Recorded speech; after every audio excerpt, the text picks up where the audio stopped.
Halo semuanya, kami dari kelompok 3 akan mempresentasikan critical journal review kami. Di sini judul artikel yang kami bawa adalah komunikasi virtual dan tantangan budaya organisasi dalam bisnis digital. Penulisnya adalah Satrio Wicaksono dan Catur Wahyudi. Nama jurnal Prima Manajemen, volume dan nomor, volume 1 dan nomor 3. Halaman 488 sampai 493. Dengan terbit 1 Februari 2026. Latar belakang dan tujuan penelitian. Latar belakang membahas tentang perubahan cara komunikasi dalam organisasi karena perkembangan teknologi digital. Komunikasi sekarang lebih banyak dilakukan secara virtual dan membawa tantangan bagi budaya organisasi.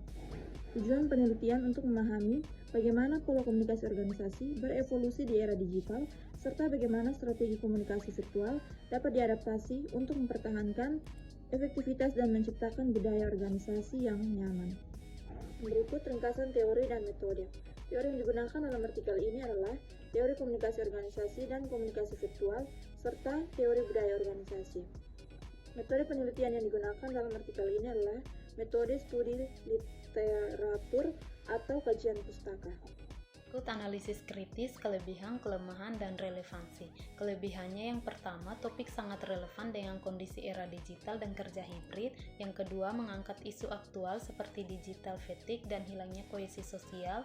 Yang ketiga, menyusun konsep budaya virtual adaptif sebagai solusinya. Yang terakhir, menggunakan referensi terbaru. Kelemahannya yang pertama, tidak ada data empiris karena hanya menggunakan metode literatur. Yang kedua, tidak menjelaskan secara detail bagaimana proses seleksi jurnal dilakukan. Yang ketiga, tidak ada contoh studi kasus organisasi nyata. Yang terakhir, analisis masih bersifat umum dan konseptual. Nah, relevansinya yang pertama sangat relevan dengan organisasi modern yang menerapkan remote work. Yang kedua, cocok untuk perusahaan digital dan startup. Yang ketiga, bisa menjadi dasar kebijakan komunikasi internal. Nah, masuk pada implikasi bagi komunikasi organisasi, di mana yang pertama, organisasi perlu membangun budaya virtual yang adaptif. Yang kedua, memerlukan aturan komunikasi digital yang jelas. Yang ketiga, fokus menilai kinerja pada hasil kerja atau output, bukan hanya kehadiran saja.